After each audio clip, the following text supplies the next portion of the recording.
Welcome back to Previously Prohibited. I'm Janine Eunice here with my co-host Melissa Whitty, and we have an amazing guest today, Leighton Woodhouse. He's a journalist, writer. I met Leighton almost 2 years ago during the Twitter files over some collaboration on that issue. And we've become friends since then. We have a lot of things in common. So very excited to speak to him today, mostly about free speech issues and the hypocrisy of some of the so-called free speech warriors who are refusing to call out Trump for a lot of his really egregious free speech violations in the context of people who criticize Israel. So we're going to have a great discussion. And Melissa, over to you. Yeah, thank you guys so much. Thank you so much for all your comments. And if you are not already, please hit the like button, hit the subscribe button, and do tell us more, give us feedback. We've really enjoyed reading all of your kind feedback. We haven't gotten anything negative lately, which has been really nice. I did have to block somebody on Spotify, though.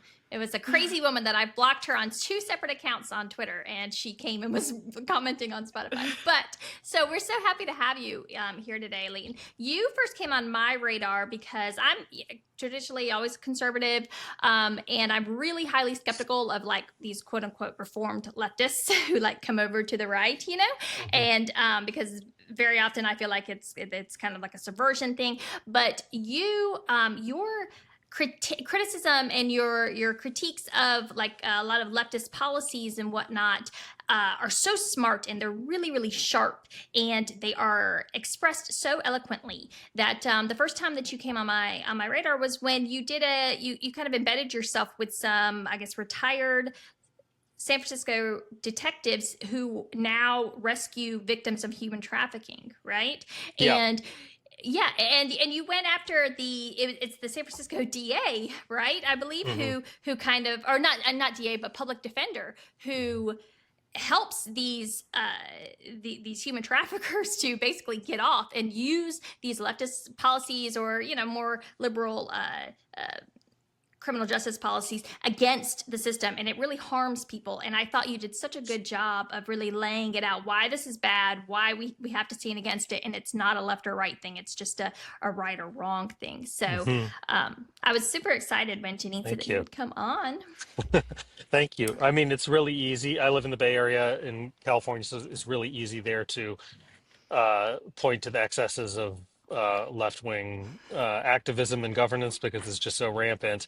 I would say that like my evolution politically has been from definitely coming from the hard left, and I wouldn't say that I've moved to the right per se. I would say that I was skeptical of and very critical of the excesses of the left that have emerged over the last decade, which didn't exist when I came into the left in the first place. And now I find myself, and we'll get into this, but now I find myself like being negatively polarized back into the left again because I'm like looking at the excesses, the excesses of the right. And by the way, it's the same set of excesses which we can go into, but yeah, so I find myself just hating on both sides, really. Yeah, it's really kind of I think we're getting back to a lot of it. It's very classical political ideas, right? This is you probably align with like liberalism, right? In its classic sense, not the progressive kind of Marxist inspired. A lot of it liberals or progressives of today, and a lot of the right is now kind of leaning towards this authoritative, conservative-ish, you know, so that can also meld together. And we're seeing it definitely, especially in Trump's policies and the embrace, the eager embrace of it.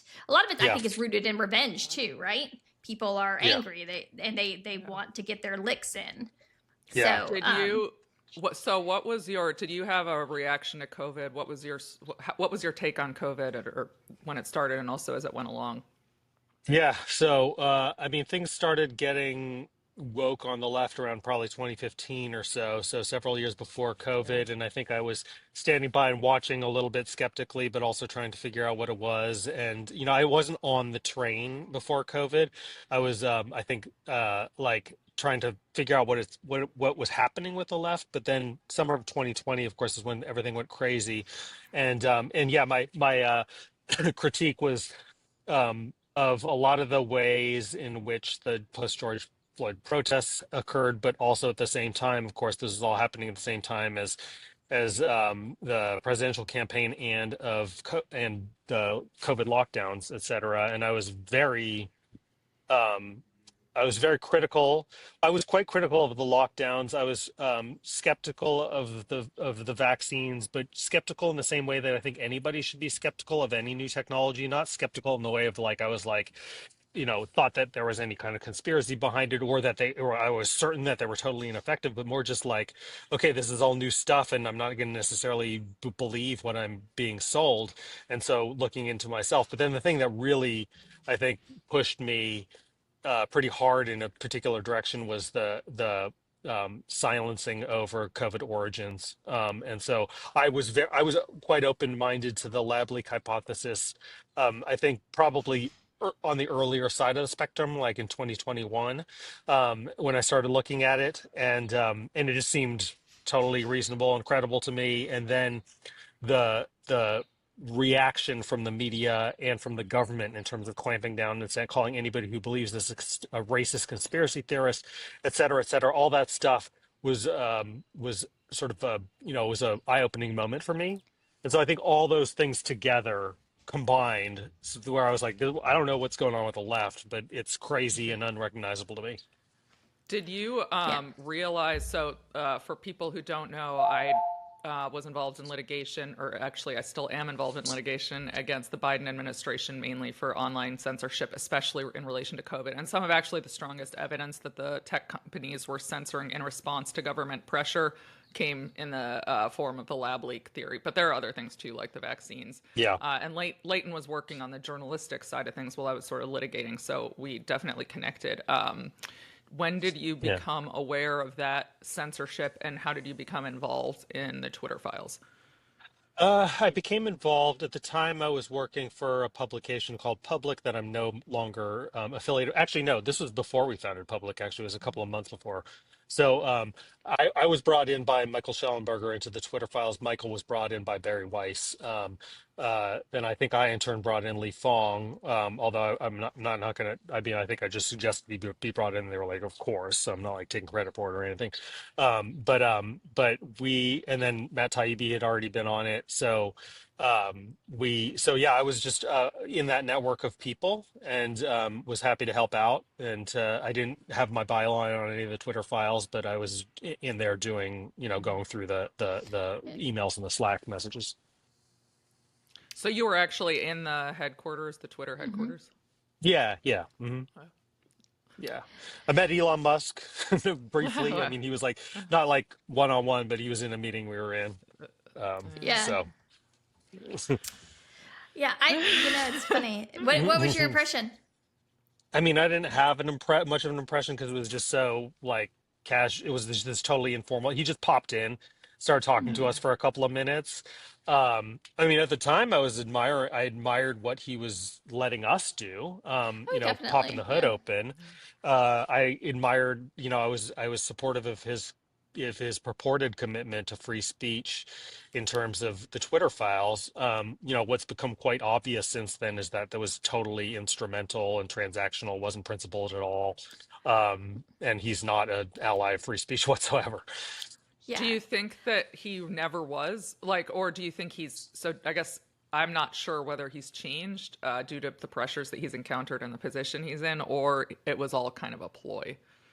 I think it was all a ploy. I mean, my suspicion is that I think he had an axe to grind, and he also wanted to justify his purchase of Twitter, his overpriced purchase of Twitter, but like his kind of justification for it was that it was the most important town square in the world, and that he was opening it up to be a free speech platform again. Yeah, I think it was just like it was a convenient line for him, to justify his own actions, to justify his purchase, and to get back at some enemies at the time. I think he's similar to Trump in that I don't think he really has principles. I think he's got principles that are lying around that he uses to his purposes when they're convenient. So you're But saying no that fixed Trump principles. is not a great free speech advocate now? Is that what you're saying? Yeah, I am saying that. So, You can put that on the record. We take a very bold position. so Yeah. so fast forwarding to this, unless Melissa, you have other questions on that topic. No, I'm much more sympathetic to Elon. I think because I was kicked off of Twitter twice, permanently banned twice, Hmm. and so he lets me say pretty much anything that I want to. And it's funny. It seems like the only time that I ever get dinged in the algorithm is if I criticize him, Right. which is like hilarious. Right. But I can say anything else, and if you follow me, I pretty much do say any and everything. I try to stay away. But from doesn't that just say it right there that you get Yeah. dinged for criticizing him? That it's like, Right. it's free speech except for when it's inconvenient to you, and that's not free speech. That's not supported free speech Right. at all. I just stopped doing it. Like I stopped engaging with his content whatsoever Hmm. because I found out that there's really no winning. If you're nice to him, you get attacked by a horde of people who just hate you because you're being nice. If you're mean to him, you get a ding in the algorithm. So I just I just Yeah. don't want anything to do with it. But yeah. At the same time, I do think that he's let a lot go as far as the Gaza war. I know people complain about it all the time, but I'm telling you, as someone who, if I posted back when I used to post on Facebook about COVID, if I posted something on COVID, I would maybe get like one they would just shut it down, or they would in fact just shut it down. I would get 7-day suspensions all the time, and this was even in 2023. And so then go over to Twitter, and I will say, at least my reach, people say like, oh, it's freedom of speech but not reach, but I'm like, well, Right. I can pretty much say whatever I want, and my reach is pretty far, and it's usually on pretty controversial topics. So in my own experience, and I know that not everybody has that experience, but in my own, it's been okay. It's been better than old Twitter, that's for sure. So I think which- you might be right, because I don't know if you've kept track of her account, Leighton, but when Yeah, I have. she was like a lockdown opponent and all that, but only had like 5 or so thousand followers till October 7th, and then when she took the position she did on that, her following now is like 120,000 or something, so like very Right. fast growing. So I thought that I was being shadow banned because of my pro-Palestine stuff, but I think it might have just been that my audience my followers were MAGA people. You're oppose actually just vaccine that unpopular. Yeah, exactly. Well, I actually took Mal's advice and started doing some things like blocking people who just come on my posts and are nasty to me and stuff like that, and that helped a lot. To Yeah. my engagement. So, Well- because I used to have a no block policy in the interest of free speech, but at some point I was like, you know what? I don't really need to listen to someone say, just come on here and Yeah. call me the C word. Yeah. Like, Yeah, it's why am not I really doing free this to speech, it's- myself? Yeah. But I would say with Elon, my disappointment in Elon Musk around free speech has much more to do with Doge than anything that he's done at Twitter. Yeah. It's just Yeah.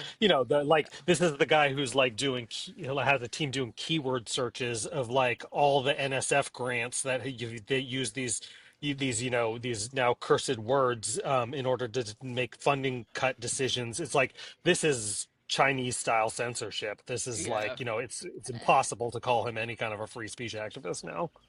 Yeah. That's a great point. I will admit that I have paid almost zero attention to Doge because I feel like it's almost all going to get overturned in the courts. But yeah, you're right. I have seen some things that I'm like, just it just feels so petty. A lot of it. Yeah. A lot of it. Yeah. And it's very Trumpish petty. The way Yeah. Trump can be so petty. They are both very petty men. Yeah. I think that's so. Getting to the Trump issue, I just want to sort of quickly lay out the update and some of the legal issues around the Khalil case, which has garnered a lot of attention. Obviously, it's not the only one. Trump has even said that this is just basically the first one. So, because I don't know how much people have been following this, I'll start sort of basic. He is a Palestinian who's here on a green card. He grew up in a Syrian refugee camp because his family was driven out of their homes by Israel.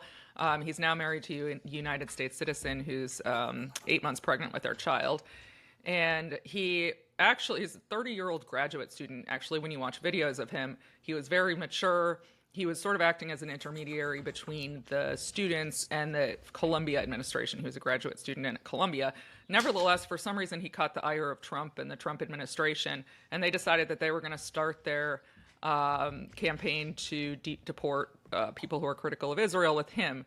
So they showed up at his house sometime last Saturday night, basically forced ICE officers forced him to come with them, and they thought he had a visa only, a student visa, and then he said he had a green card. His wife produced it, and they said, well, your green card's been revoked too. We're taking you into detention. They then sent him to Louisiana, which is somewhat odd, although I used to work with people who had criminal convictions and were immigrants, so I know a little bit about ICE detention. They sometimes do that, but it's usually a little bit there's usually some reason. I'll say it's slightly odd given that he had no connections to Louisiana. It strikes me as some kind of retaliatory measure, probably to separate him from his wife and his lawyers, and also probably to get a more favorable judge. That's my guess. Right. So the administration has been pretty clear that he has not broken any laws. He's not being accused of having committed a crime or been convicted of a crime, which he certainly hasn't been. This is merely based on him speaking in a way that violates U.S. national security, they're saying. And they're invoking a very obscure clause of immigration law that's rarely used, that the Secretary of State can identify someone who poses a risk to national security and deport him or her accordingly, sort of unilaterally, without any oversight. Of course, you can still appeal for a judge to hear the case. It's not national security. It's foreign policy. Well, I was gonna Oh, sorry. So the provision is national security, but the administration is conflating the concepts of foreign policy and national security. So they're saying because he says things that conflict with our foreign policy, that's a national security threat, and they've accused him of conducting activities aligned to Hamas, but all anyone can produce are videos of him talking about how Palestinians and Israelis should live together in peace. It appears all he did was advocate for Palestinian human rights. So I think this has shocked most of the country. But at the same time, there are a lot of people who are claiming it's not a First Amendment issue because non-citizens don't have First Amendment rights. From a legal standpoint, that's kind of bollocks. I mean, the First Amendment reads Congress shall make no law abridging the freedom of speech. That's a restraint on government. It's not doesn't change applicability based on immigration status. And in any event, if you're a free speech proponent, you should be really objecting to the idea that someone who peacefully refutes U.S. foreign policy and advocates for an end to the war in Gaza should be deported on those grounds away from his wife and unborn child. It's just disgusting. But lots of people on the right have embraced this and, tried this. Well, non-citizens don't have rights, blah, blah, blah, and just been very hypocritical, unprincipled. And some have just remained silent, which I think is really telling when this is like the most egregious free speech violation of my lifetime. Well, there are a few contesting issues. But anyway, with all of that background, Leighton wrote a fantastic piece about the hypocrisy of a lot of the journalists who've claimed to be free speech warriors. Everybody should read it. But I guess, can you tell us a little bit about the piece and what you're saying and what you've observed about the people around you? Yeah. So is a lot of the people who were in the orbit of the Twitter files. So I'm not going to name specific people yet, but the folks who were, I'm not just talking about the people who were in the room, but sort of the whole that sort of corner of the internet, or that network of folks, kind of post-left, heterodox people. So there's the folks who were affiliated with the Twitter files, and then there were also the people who signed this Westminster Declaration for Free Speech, which came out of a meeting in London where there were people from all over the world, free speech activists from all over the world, and I've just been shocked by how few of those people I've heard from. There, with some exceptions. Matt Taibbi wrote a couple of really strong pieces recently. I think I very much admire him for that. But there hasn't been a peep, I think, out of this corner of the political culture. And I found it, I guess, I struggle whether to say that I found it shocking or totally unsurprising. 'Cause I found both to be the case, but I think it speaks to the way in which this sort of clique of people who were very critical of the woke excesses of the left have drifted, many have of them have drifted into just being straight up partisan tribal on the other side. And so now they're just not going to say anything that's critical of their team anymore, which is the exact of course is the exact there was their exact criticism of what the left and Democrats were doing at the time, and I just find it very disappointing. Definitely. It's been not just disappointing, kind of stomach turning in a way. Although I will say that I'm going to share it with you guys. We did have one. Old Eli Lake. Yeah. Yeah.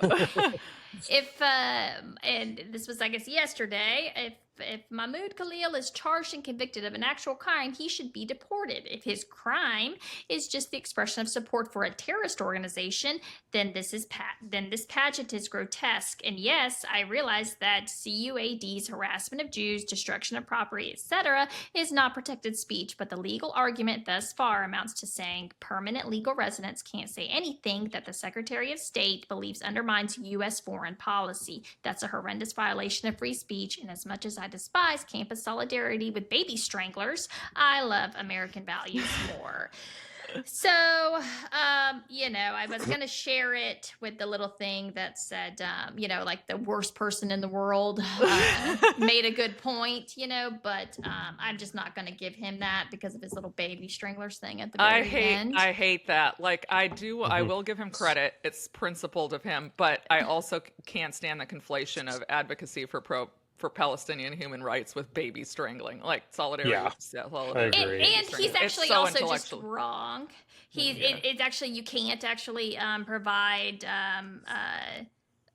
material support for terrorist organizations, and if they can make an argument that your speech, if you are speaking from a position of power, that actually probably would be up for debate about free speech. But of course, we know that that's not what Khalil was doing. He was merely advocating for Palestinian human rights. Yeah.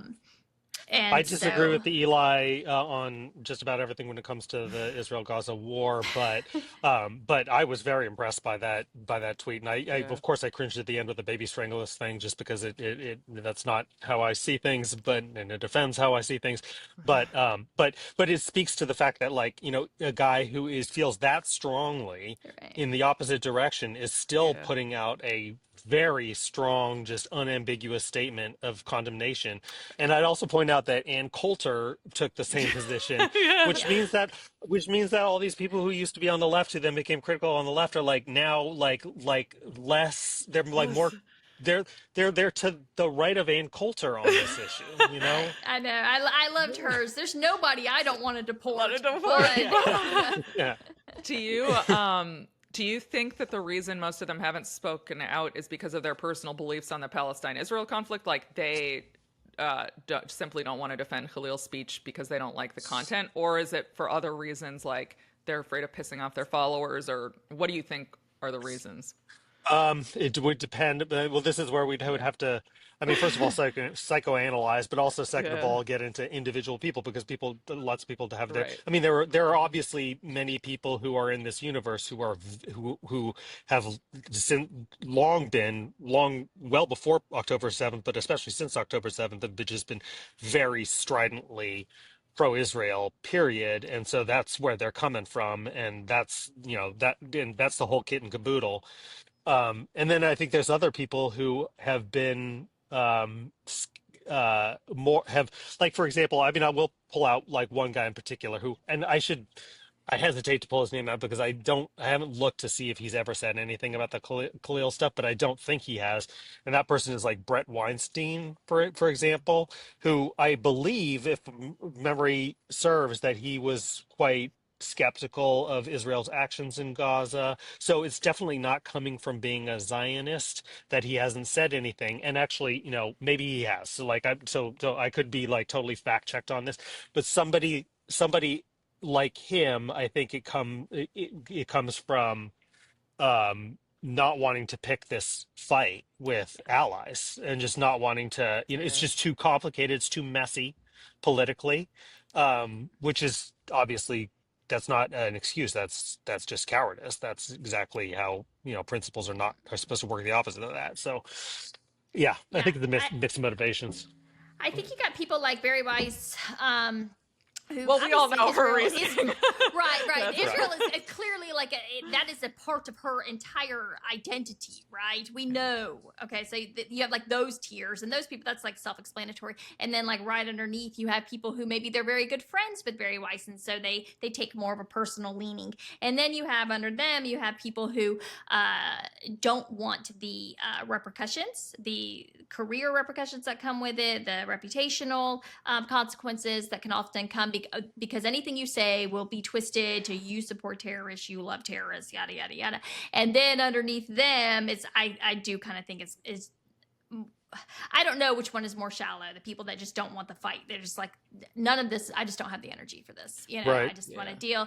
And so I think, yeah, there's like 4 different tiers pretty much that you could fit into. And we all know that the easiest one to identify are the Very Wises. And in some ways, I guess they're the most easy to understand, Yeah. But everybody else is a little bit like, no, actually. And I've long taken the position that none of this is actually good for Israel. If you care about Israel, if you truly care about it, that all of this is bad. It's not going to end well. And in maybe 10, 20 years from now, I do believe that the country itself, if it even still exists, will probably be somewhat of a pariah state, right? I know not one everybody agrees with thing that, we've but... learned. Sorry. No. Okay. Yeah. I was just going to say one thing I think I've learned over the past half decade or something is like people do not think long term at all. Like they only think. Yeah. I mean, the idea, of course, the idea that you're going to take away Americans' First Amendment rights and this is going to go well for Israel. It's becoming very obvious how much power they have. And I think a lot of this is not going to sit well with a lot of people who might have been fine to just not pay attention to the conflict half a globe away. Did you see the video that was floating around yesterday out of Ireland, where the IDF soldier was on a business trip to Ireland, and somehow he got identified. Somehow this man was identified. I don't know if it's that he checked in on Instagram. He was approached by 2 women. They were like far left activists, and they start just yelling at him, calling him a baby killer because he's posed like basically with his rifles and whatnot, talking about defending the settlers in the West Bank. Those are very controversial things, and people have become really aware of what's going on there. And yeah, I think that they ended up spitting on him at one point. But what I found so fascinating when I'm watching this video is everyone else in the diner is just watching. Like no one stands up, no one. And I thought, I don't know the Irish very well. I've never been to Ireland, but I would think that something like this people would be appalled and they would be looking. But it was like after he was identified, people were like, well, I guess I kind of understand why they're yelling. So I don't know if that's a widespread sentiment, but I do know that the Irish have been pretty outspoken, more so than I think any other European country. And I was just shocked to see how seemingly acceptable this kind of provocation was. And I think that you're just going to start seeing a lot more of that. We saw it in Brazil, we saw it in Thailand, now Vietnam, now Ireland. I don't know. They were harassing an IDF soldier. He was an IDF soldier, but he was there. He was in Ireland on business. Right, and so there's a very deep pro-Palestinian commitment within Ireland, right, which is from the anti-colonial stuff. Yeah, I was just shocked to see because the girls were being pretty nasty. They were yelling, and like I said, I think at one point they even spit on him, which I just don't think is appropriate. But at the same time, I was just really surprised to see how everybody in the background is just couldn't care less. Just whatever. Yeah. I think I mean one of the I have a friend who I was talking about this issue with, and she was like, well, I don't feel like I can condemn these people who aren't speaking out because I don't speak out. And she's an entirely different line of work that has nothing to do with free speech or law or anything like that.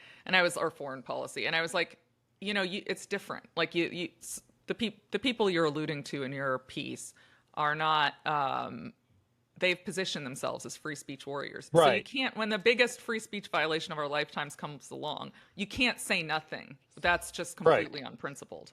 And I You think can't that's, rip into the Democrats and the left for 5 years, about how totalitarian they are and how authoritarian they are and how that how little they respect free speech and how the norms have slipped, and then like and then just like ignore not only the right doing the same thing, but doing the same thing on the same basis of I like identity politics. And so, it's awkward for me, and I think it's awkward for a lot of people. And like, this is probably kind of like a COVID moment again, when all of a sudden you find yourself like politics feels abstract, and then all of a sudden you're in a situation where you're on a different where you feel passionately and you're on a different side of people who are in your personal life. In this case, it's not so much that for me, but like, we brought up Barry Weiss. I've written for the Free Press quite a bit. I know Barry. I love Barry. Like, I mean, I'm like on a personal basis. I would consider her a friend. She's been very, very good to me. I just don't agree with her on the Israel stuff, and I'm not going to not say so. I mean, I'm not going to not talk about the free speech issues at hand, because people I'm allied with and people who have hired me before are not saying anything or on the a different side of this issue. So, it's strained. I think it's straining a lot of personal and professional relationships in those Yeah. kind of the same way that Trump did when he first appeared on the scene. yeah. I feel like it is, and unfortunately, I feel like it's not going to be able so easily fixed. I think this one feels so much more personal than any other break or conflict. Usually we can like kind of politely disagree, but I don't know. Sometimes I worry about that. I see these relationships just getting like ripped apart because I don't know how you like politely disagree about something that people see as, some people see as a genocide. Um, Yeah. how I, can I you? found it I found it actually easier to disagree on Israel Palestine than I do around this free speech stuff around Israel Palestine, because it's like, okay, like I feel strongly about the war, but I understand first of all that most people aren't going to be paying attention to a war between two foreign nations, and even if with the U.S. being deeply involved in it, and second of all, like, I'm used to people having different opinions on foreign policy issues and on issues of war and peace. It's just around this speech thing. I'm like, so, you don't. It's that we're now talking about our own liberties as Americans, and you have people saying, "Yeah, screw our liberties." Like, I'm supporting like abridging constitutional rights for everybody because I care so much about this foreign war. Like at that point, and especially when it's from people who have grandstanded about free speech for a long time and gotten a lot of professional success out of doing so, I find it just beyond belief. Yeah. Yeah. And I mean, so other people would respond, well, this isn't about us as Americans. These are non-Americans, so they don't have, so Right, they don't have the free which speech. is That's the whole asinine. argument. But yeah, it's asinine for the reasons we've identified. And then also there are a lot, I mean, this is sort of the first very public case, but there are other things going on with the Trump administration that he's made clear he's going to take further that are directed at U.S. citizens or certainly will impact them. So like, he defunded Columbia for $400 million. This is causing universities across the country to crack down on like their Middle Eastern studies programs, to Hmm. revamp them in the style that Trump. I mean, this is a huge threat to academic freedom. The universities are also disciplining students for pro-Palestine speech. I think there was a woman who wrote a pro-Palestine op-ed at Columbia who's being disciplined for it, and this is all clearly She's American, in by the way. yeah. Yeah. This is all clearly in Hmm. response to what Trump is doing. And they've also said they're going to look at terrorism laws to see if they can be used against any of the Columbia protesters. So, I mean, this stuff, the idea, it's the first they come for the, this is Yeah, really it. First they come for the visa holders, then they come for the green card right. holders, and then they're coming for you. I mean, Right. they put a department in Columbia, or they're threatening to put a department in Columbia into receivership, which has never happened before to an academic department, as far as I know. I mean, it's like to say that this doesn't impact Americans is crazy just based on what's happening right now, all these investigations of these universities, et cetera. But it's also like the more important and I think nuanced point is what you pointed to, Janine, earlier, which is that like these constitutional protections, like it's the wrong way to think about it is, well, we as American citizens have these rights and non-citizens don't have these rights because the Constitution is about constricting the power of the federal government. It's not an affirmative set of rights for a certain group of people. It's like the government isn't allowed to do this stuff. And so it's like, are you comfortable having the government go around and like round up whoever they can, whoever they're legally can make a case that they can round up and punish them for speech? Are you comfortable with that or not? And like, and if you're not, then I'm sorry, you don't support free speech. Well, yeah, and as somebody who's on the right firmly, and I am religious, I come at this from a point of these are God-given rights. God gave us these rights. The government did not grant them at any time, and the Bill of Rights is a restraint on government, but not just that. So number one, if you believe, as I believe, that God gave us these rights, not government, then you're full of shit if you say that. Well, it doesn't apply if you're not an American citizen. And right. But number two is that the United States government has also recognized free speech as a human right, and it is our foreign policy to promote these fundamental human rights around the world. And we have a firm, long-standing policy on the Declaration of Human Rights that we reaffirm like every 10 years whenever the anniversary comes up for its creation, and to respect and defend human rights. So when these people, what they're actually saying is they think that non-citizens don't deserve human rights. Right. It's not just constitutional rights. And that's something I've challenged many on. Have some freaking guts if that's what you want to say, that these people don't actually deserve human rights, because that's what you're actually arguing. Like, would the people who, would the folks who are saying that this only applies to non-citizens not find it to be constitutionally problematic if, for example, the government just started rounding up Chinese tourists, anybody who is on a Chinese student visa, work visa, or just a tourist on a tourist visa, because on the basis of their national origin, they may be spies for the CCP, and just start like rounding them up and imprisoning them and imprisoning and deporting them. I think it would be obvious to everybody that this is unconstitutional. I think this is only an argument that's used for like brown Muslims. I'm pretty sure. Like I used this example on Twitter yesterday. I had a friend who was here from Australia on a work visa. He was working for he was the Washington correspondent for the Australian. And he wrote all the time about like COVID related issues, and he opposed lockdowns and masks. I mean, under this same law, the Biden administration could have said he posed a threat to U.S. national security because he questioned whether COVID had national origins, which conflicted with the administration's position. The same exact logic could have applied to him. I'm 1,000% sure none of these crew would have been okay with him being deported, and he was only here on a work visa and did not have a pregnant wife. Well, we saw that David Shai, that professor at Columbia who is Shai Davide. We saw him 100% criticizing the Biden administration constantly. Would you have stuck by the idea of Biden shipping him back, revoking his green card because he was critical of Biden's foreign policy, and ergo he was, his presence in the U.S. was detrimental? You guys would have had a conniption if the roles were reversed. So he also was suspended for harassing students at Columbia. Yeah. So it's like he's actually done worse than what Khalil did. There's actually on the record that he was actually doing more than just exercising free speech rights. Deport his ass. He's not he's not an American citizen, but of course that'll never happen. No. Right. And he also, he hasn't been convicted of a crime. I wouldn't advocate his deportation personally. I get you. I don't either, but I'm just no. I know. Yeah, I know. I want to be clear. I don't want to be accused of hypocrisy.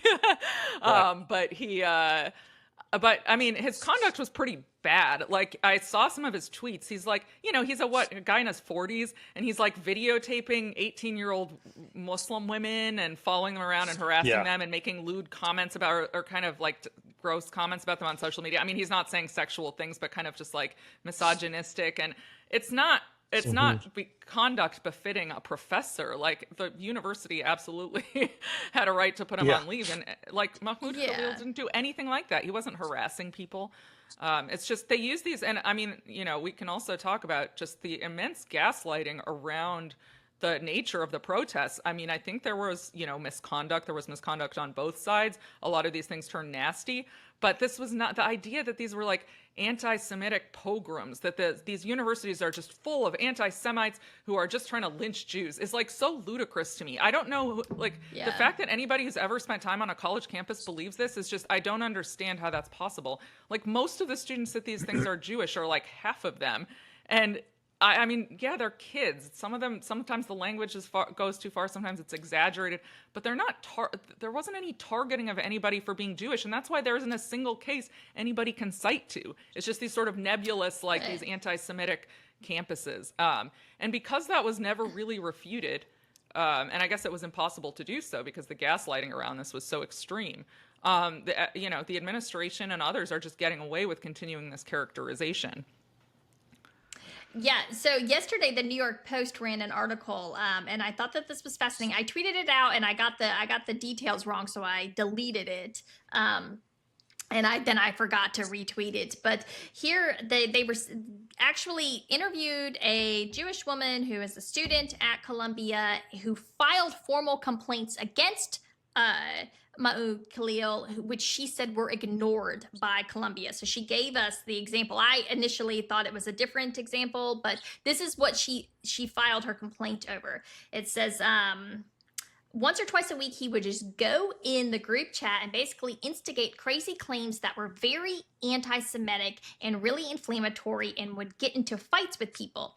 Reading directly from the chat, she recounted one day a Jewish student had said, "I'm disturbed by the normalization of the insane amount of anti-Semitism spewed in this chat in the last few months.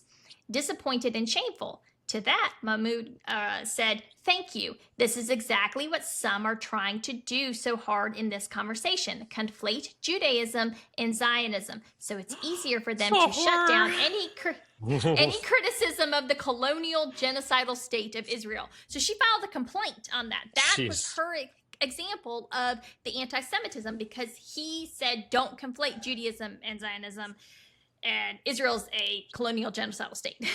Right. I feel like that gets to your point that you were talking about earlier, Leighton, about sort of how the excesses of the left and the right actually kind of mirror each other, the snowflakiness. I don't know if you want to take the...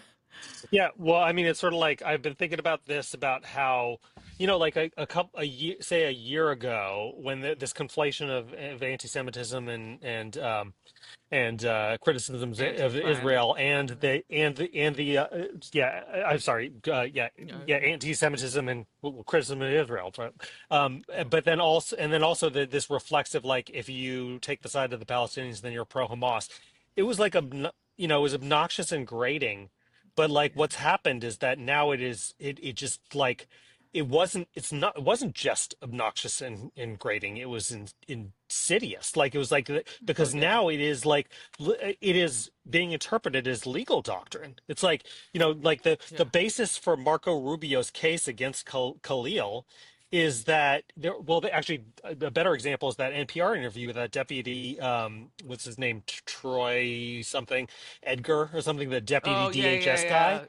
Yeah. When Michelle Martin asks him, well, what are the examples of his being supportive of Hamas, and he just straight up says, well, I mean, you saw the TV, right? He was participating in like these pro-Palestinian protests, and it's just like the conflation that, like, I don't think in his mind he was trying to do something sneaky. Like, I think like in his mind this is synonymous, and this is like these things have just been collapsed in the culture, and now they're being collapsed in law.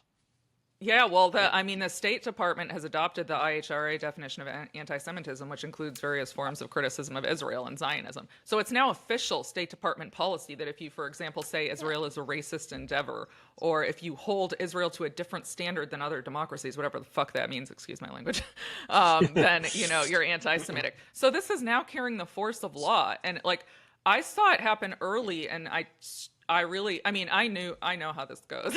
As someone who, grew up with a Palestinian dad, I was warned, like, don't talk about the stuff they're going to call you anti-Semitic and you'll never get a job. And like, no, which is not no shade on my dad. He just wanted me to have a good life, and he thought it was pointless to try to, like, there was no hope. So I sort of saw this very early on. I recognized when it's about to happen, and I saw where this is going. And so that's why, you have to spend a lot of time like arguing about whether something is anti-Semitic, which then those are the basis for complaints that have been made against me. That like, I'm spending all this time, or why am I talking about whether or not someone is appropriately complaining about anti-Semitism? It shows I'm anti-Semitic. Then I'm like trying to dissect a Jewish student's complaints. And I'm like, no, this is actually really important. We have to expose the fact that most of this anti-Semitism is anti-Zionism. And the other thing that really just bugs me is that the only people who've been physically harmed on college campuses over these incidents are Palestinians. There were 3 Palestinians who were shot in Vermont. No one else has been seriously physically harmed. And then the little boy who was not on a college campus. But exactly. Yeah. UCLA was wild. Yeah. Wild. Yeah. The thing that this bring back into the woke thing, like the thing is like if I'm not Jewish, if I was, I would be offended as a Jew because of the way in which like the way in which this is mirroring the identity groups that the left has pointed to, where like criticizing a person who happens to have this identity, especially criticizing them for anything to do with their identity itself, but just even something completely orthogonal. But if the person is trans, then what you're saying is transphobic. Basically making somebody uncomfortable who is in a protected identity category is ipso facto an expression of bigotry on the part of the speaker. That was the logic. This is now the logic around anti-Semitism. If you say things that could potentially make some Jewish students who are pro-Israel around you uncomfortable, then what you're doing is an anti-Semitic attack. This is like completely the logic of the woke left. Yep. Right. And no, go ahead, Melissa. Something that I saw that, it was hard for me at first. And then we had to, and this kind of goes into what you're talking about. It just kind of snowballs and it becomes a given, right? It becomes if you went to one of those protests, then you are a terror supporter because somebody somewhere raised up a flag. We saw these tactics with the Canadian truckers. We saw, I don't know if you guys remember, but there were at the Canadian trucker protests, there were some Confederate flags raised. So then it was used to smear them all as a bunch of racists. And I think there was actually even like it wasn't a Nazi flag. It was like an Indian flag, but it had the swastika. Well, it's the swastika. Okay, yeah. Well, in another case, they had a swastika sign, but it was comparing the Canadian government to the Nazis. It was not like, it was the opposite of what people took it as. Yeah. And so we saw that, but then also, we all remember COVID. We remember when COVID first started, and then, we got all these, the hospitals are getting overran. And some people were just asking like, okay, some of this just doesn't make sense. Some of these stories, what about these videos out of China where people are just dropping dead, right? And it was like, you couldn't question any of that. Yeah. Well, so all of the people who understood how dangerous and how important it was to dispel these things when October 7th happened, it was like, if you question any of the official narrative from the government, then, you are pretty much just the worst person ever, and you hope that innocent people die, and you support the beheading of children and whatnot. And that was really frustrating because, again, that was an even more sensitive topic, but it was so important to push back and say, no, this is false. These stories are absolutely false. But unfortunately, I just don't think that it happened enough in such a way that now we see this, that, you went to a pro-Palestine protests, you support putting babies in ovens. You are supporting monsters who put baby stranglers, ergo, Yeah. And I don't even know how to combat that, right? I mean, I don't think we were very effective with Yeah. COVID, and now I feel it's even worse with this narrative.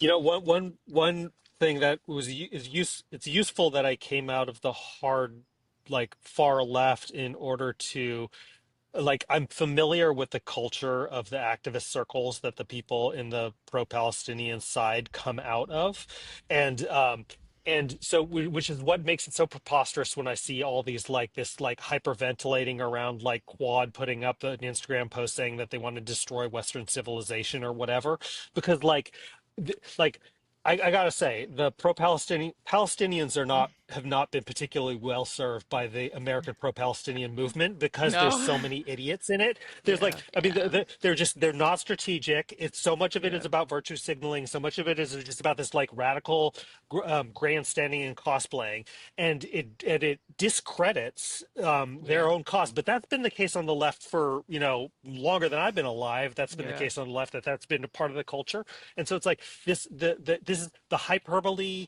the histrionics, every issue becomes dismantle capitalism and like dismantle every institution. It's just like the this is what passes for like kind of like macho talk in radical circles on the left. To see the government referring to this stuff and being like, see, these people are dangerous radical terrorists, it's like I don't know if if they know what's going on and they're just being cynical and like and opportunistic, or if they actually read this, they're just not familiar with what the left is like, and they read this and they think it's really scary and radical. But I'm like, God, it's like so silly. Yeah, It is. It's probably a mix of those things, I think. Right. I think a lot of it's just they know, like they just know it's some of it's so ridiculous, and some of it they just eat up. We saw that's like chickens being for KFC. Trans for Hamas is like chickens being for KFC. Right. I mean, that's like the favorite line ever. I actually think that. Go ahead. No, I was just going to say one of the most ridiculous examples recently of like the leftist extremism on the Palestine issue was, they started organizing boycotts of no other land because it like had an Israeli co-director. Yeah. And so they were saying this was like normalizing. And I'm just like, you guys, like, so Palestinian suffering got like a few minutes at the Oscar, like the entire world heard about that, which a lot of people have never heard. And now there's like a chance for people to watch a film and maybe understand the Palestinian point of view. And you want to boycott it? Like, are you that fucking stupid? For those people, I'm like, wait, are you Mossad? Because if you're not, you should ask to get on their payroll. Yeah, no kidding. I know. I was like off Twitter that day too, and Jenny's like texting me. She's like, "Are you?" I was like, "This is so." I was like, no. I mean, and thank God. I can't believe this is who I'm arguing with. I'm less familiar with like I don't know intimately like what far right people are like, but like during the excesses of like the early 2020s. With like the people who would wear the t-shirts with like the Pinochet was right or whatever, people falling out of helicopters and stuff like that. I wondered at the time, I was like, okay, are those people actually scary, or are they just the equivalent of all the people I know who wear like Mao t-shirts, to every protest? Right, and it's like you don't actually take them seriously, and they don't even take themselves that seriously, or maybe they actually some take themselves way too seriously. But you're like, yeah, okay, there's gonna be a guy in a Stalin t-shirt somewhere, like. Who cares? Let's just, So like I don't know if that's the equivalent on the right. There's going to be somebody with a Pinochet t-shirt or a Camp Auschwitz t-shirt. Right. Well, that's where it goes. It goes like, freaking 7-layer deep, juice burging is what they call it. Just JQ everything. Right. And it's like, those people are like exhausting too. I'm like, I can't with you. I was arguing with somebody about Thomas Massey's funding the other day and had to like call him out because that's like my thing. Like I do campaign finance threads all the time. And I'm like, this is not this funding, what you're saying, it's not it. He's like, well, no, Jeff Sass funds this PAC. And I said, okay, but that's not a pro-Israel PAC, okay? Yeah. Well, no, but Jeff Sass does it, and then he funds this, and then he funds this, and this one leads to this one, and that's how you know that this is all connected back to Israel. I'm like, I can't stop. Just For those people, I have the same question about that the people are trying to boycott no other land, which is like, do you work for Hamas? And like, and maybe you should, because you're like doing a great job completely discrediting your side. Yeah, it's so crazy. I'm like, come on. You know, and it's frustrating because it just gives them, people come in my thing all the time and they're like, well, why don't you, I hide a lot of comments. Like if they throw up like, like some kind of really graphic, like AI simulation, I used to get some bad ones. I always hide them. A lot of times I'll block because I just don't need that crap. But you don't see it all the time. But just one person, you get a big thread going and you've got hundreds of comments. You'll get 5 or 10 maybe inappropriate comments. And then what happens is those get used against you constantly, right? They'll get, people are always taking screenshots and sending it to me saying, why do you allow this in your comments? I'm like, because I don't see it, because I see the top 10 and then I move on, you know? I'm not sitting here, perfectly manicuring at all times. And of course they love it. So it does get frustrating sometimes when it's the same, it's really low. It's just easy clickbait. It's like a lot of boomer stuff, boomer memes and everything. So yeah, we have that same problem, not quite to the extent because the left just gets so creative with their lunacy. It's just so, like, some of it is like, I love it because I have so many like right-leaning Muslims who like will DM me and say, thank you for being so sane on this, because they're conservative and all these other things. But then of course they've always kind of had to align with the left because this issue that's super important to them the only one, the left are the only ones who would champion it. And in the comments they're like, why are they doing this? Or in my DMs they're like, why are they doing this? Can you tell them? I'm like, I can't. They're not going to listen to me any more than they're going to listen to you. I assure you of that. Yeah. It's in San Francisco at the protests, like the pro-Palestinian protests. It's like usually like I'd say half of the crowd are like from the Middle East or like from the immigrant community, and then the other half are like just crazy white leftists. and you're like, you guys have nothing in common beyond this one issue. Like the people with the Stalin t-shirts, and they're like standing next to some family from Yemen, and you're like, Well, I think we should probably wrap it up. But it's been wonderful having you, Leighton. If you have any final words, and also let people know where they can find you and your work. Sure. My Substack is at leightonwoodhouse.substack.com. Leighton is how you spell my first name, and it's called Social Studies. That's the main one. I used to promote my Twitter account, but now that's become, I don't even know if I want to anymore. It's just such a useless space now. But that's where you can find me. And I'll definitely link it in the and we'll link to the piece too. Okay. Okay. Well, thank you guys. Yes, Thanks thank so you. much.